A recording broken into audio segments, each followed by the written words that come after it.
We've had a lot of questions, some extremely specific and narrow, some very, very broad. So we're going to try to have a few. I'm going to ask you, and I might have to cut you off, speakers, to keep your answers short and sweet for people to just have a simple answer to what they were wondering. I know you all have so much knowledge to share, but now's the time to be concise. Okay, so we had a few questions about the initiative itself. So maybe this is for Sarah and others. What are the requirements for organizations to join the Africa Climate Action Initiative if there's an option for that? So the organizations are required to send in the application, and then after that we'll be able to assess them according to the activities that they are doing and even the capacity. And then after that we'll be able to get back to them. So you can write to us at aci@climatesun.org or through CAP Network, because once you send your application, we have to also, once we assess, then we'll be able to register you. Thank you so much. Great, thank you. And I think there was another question about the initiative itself. They asked if you had either partnerships or a chapter directly in Nigeria. So I don't know if you can speak to that. Okay, thank you. Yeah, I think at the moment, Climate Change Network Nigeria is going to be the partnering organization. We're still going to mobilize and then share the information across, and then more organizations will join up. Thank you. Awesome. Thank you. Thank you very much. We had a few questions about the different levels, because we heard of the Paris Agreement, the Paris levels that are out there. And a few people were kind of wondering what even the levels from the Paris Agreement, if we maintained them, would mean for the African continent more specifically. Some people in the chat were saying it's not going to be enough. So if a few of you want to comment on that, please, I invite you to do so. Lynn, would you like to go? Absolutely, we have to increase our climate ambition, and this is the year to do that. The Paris agreements would take us to a 3-degree rise, which is way too high. So we have to cut our emissions by 7% per year every year this decade. That's what the International Panel on Climate Change tells us, and that is a huge undertaking. And of course, it has to be done in the countries that are creating the emissions, which is countries like Canada. Thank you. Anybody else have an answer to that? Not right now? Okay, and we do have a lot more donations coming in, so thank you so much. You can still donate. It will be appreciated by our partners.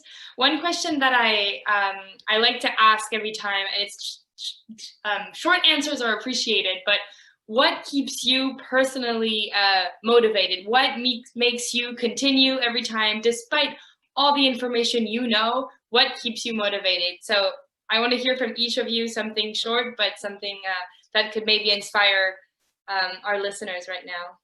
Yinka? Well, what keeps me motivated is this sort of energy, people using their backgrounds and basically using their time to be able to make the world a better place. The fact that we're all here mobilizing for climate change in Africa is part of the reason that I'm energized, because I see the change in the world through each and every one of us. Wow, thank you. I'd like to echo that, if that's okay. That I agree with you. Anytime I find myself feeling discouraged or concerned, or a little bit like carrying that weight of the enormity of the challenge, I find it's always made better every time I connect with a partner on the ground. So the community that are actually dealing with this day in, day out, their energy and their positivity and their commitment and the energy really of communities at work, I always find really inspiring. And when you see what's happening on the ground, you can't help but want to do your part. And we know as Canadians what our part is. I think Lynn did a really good job of describing how we all need to take responsibility for our collective carbon footprint, but I think also through initiatives like this, showing acts of solidarity, be they financial or be they sharing of resources, ideas, capacity, access, partnerships, are really important. And that's where we come in, and we can really help projects that are already underway, that are being led by communities themselves. Right, thank you. Anyone else? Steve, go ahead. Or Paul. So, yeah, well, I see, I feel that there's one area that I can really help in, which is to create awareness of the larger funds that are available to really accelerate what's being done. You have a lot of smaller organizations, and they should have access, I believe, to the much greater funding that's actually coming into play. So I do hope that I can provide a contribution and show them how they can actually access much more funding. Surveyor, did you want to go? Yeah, I'm so motivated by this program because it's like a global action towards healing Africa of what climate change and other factors have already made it sick. And so I'm motivated to be part of it, and I'm motivated to also be an advocate of taking the message back home. Thank you. Yeah, thank you. Anybody else? Kwame, go ahead. Yeah, so ACI is an idea whose time has come, right? And for me, what motivates me is the fact that being in the diaspora, I still have the opportunity to meet with like-minded colleagues to connect and try to solve issues back home. There's no such thing as bringing diverse ideas, experience, expertise, and above all, it's passion. What actually is driving us is not because we are learned or because of our rich profile or because it's all about passion. And climate change activism and advocacy, considering how the political barriers that we need to break. If we don't have the passion and the willpower, especially Friday for Future, I had the opportunity to attend one of your rallies in a very hot, sunny, and there's another one in a very cold weather with Paul Stevens. I'm like, I was freezing at a high point, but these are kind of energies that you need to be able to break through it. So yeah, these are the things that really energizes me and motivates me. Awesome. And the Fridays for Future movements in Africa, especially in Nigeria, are actually really powerful right now and rising. Asume? There's this quote that I like very much. I think it came from an Aboriginal Australian. I said, if you have come to help me, then you are wasting your time. But if you have come because your liberation is bound up with mine, then come and let us walk together. Always encouraged when I see people, even in the global north and global south, working together, not because of an understanding of the need to help anybody or to solve any problem for anybody, but an appreciation that we're all confronted as humanity by a common problem. I'm encouraged when I see Canadians acknowledge that even in Canada, that there are enormous injustices, against First Nations, and that there is social problems that need to be addressed here as well. And it is this kind of understanding that, we build the kind of solidarity that we need. And so that's encouraging. Thank you very much. Yeah. Does anybody, Sarah? What gives me hope is tomorrow, and knowing the fact that my children will look at me and ask me, what did I do for them? And that alone gives me the hope that I need to live a better world than I found it for them and even for my great-grandchildren. Thank you. Thank you. Does anybody want to try to add to that, top that? That was so inspiring. No? Everybody's gone a little shy. I won't top it, but I'll just add that I think it's motivating that that the people who have come together for this and all of those watching are on the same page.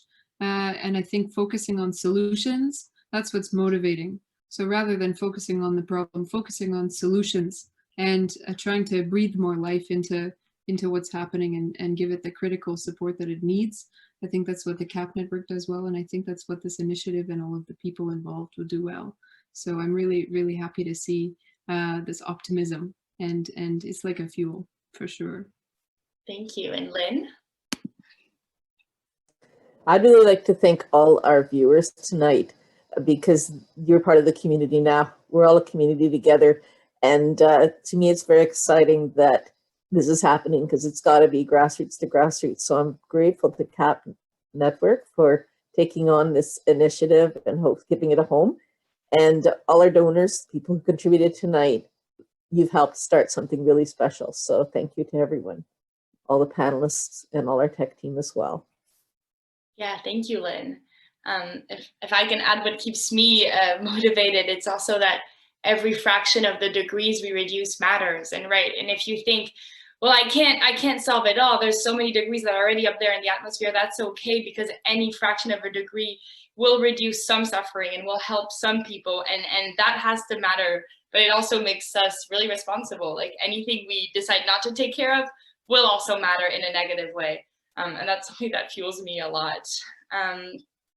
Maybe one last very short question for those of you that have, people have been asking, what are ways to get concrete information about what's happening on the ground, especially on the African continent? So if you have good sources that you use about climate action, climate solutions, or maybe the effects of climate change on the ground, I think people would like to hear from that. If you have any. Not so far, Sarah? We've said that we have partners in those countries that you're operating with, and those partners are actually addressing some of the climate mitigation. And these are the partners that are actually giving us information, because we are not working on an island of our own. And they're also working with other partners, including the government and even other stakeholders. Yeah, thank you. And checking out the Twitter and Instagram from Africa Climate Action Initiative will probably keep you informed really well as well. I want to go back to Vanessa to see if you want to share what keeps you inspired. Hi, yeah, sorry I was a bit late there, but I just wanted to bring us back to our current situation. I mean, I know that the challenges are great, but if you look at what has happened recently and the sacrifices that every single person has made, the mobilization of money, resources, information, we have completely upended everything that we've done. So however great the challenges seem, we can do it, and we're doing it right now for the health, and now let's do it for the climate. Yeah, thank you. I think these will be our concluding words. They're very wise. Well, thank you so much for sharing all the knowledge with all of us. Thank you to our viewers who stayed, and to the many donors. And I hope to hear you more, see you more fighting for climate justice around the world and here in Toronto. Round of applause for everybody, and have a great night.